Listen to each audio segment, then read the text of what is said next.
Hi, I'm Maria from the Meridian Library District, and on this episode of We Create, I am excited to showcase some holiday beverages that you can make that are fun, family-friendly, and really easy to make.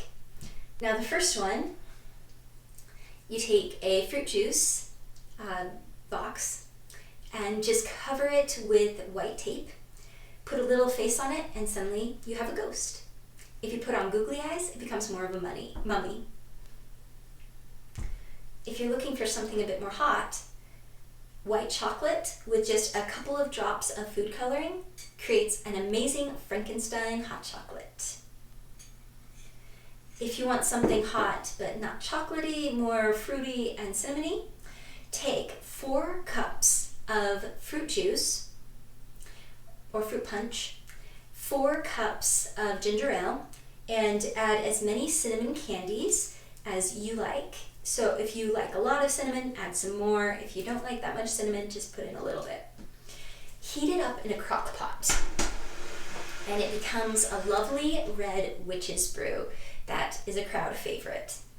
Now, if you want it cold, it also can be served cold. Just go ahead, heat it up so that the cinnamon candies can melt into it, and then let it sit for a while and cool down.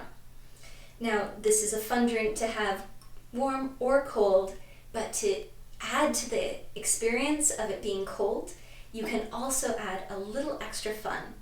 Now, if you take the fruit punch, pour it into a glove.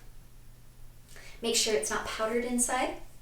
Tie the glove off after it's filled with fruit punch and stick it in the freezer. When it's ready, you can go ahead and cut off the glove, and you have an ice cube that's in the shape of a hand that will go ahead and melt into your witch's brew and not water it down.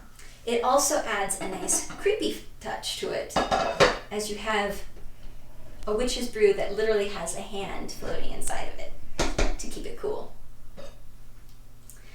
Now, if you've used any of these and would like to share your experience, that would be great on our social media at Meridian Library or in the comments below this video. Also, if you have any other really fun October holiday season experiences or traditions that you have, go ahead and share them with us. We'd love to hear about them. Thanks for joining me today. Bye.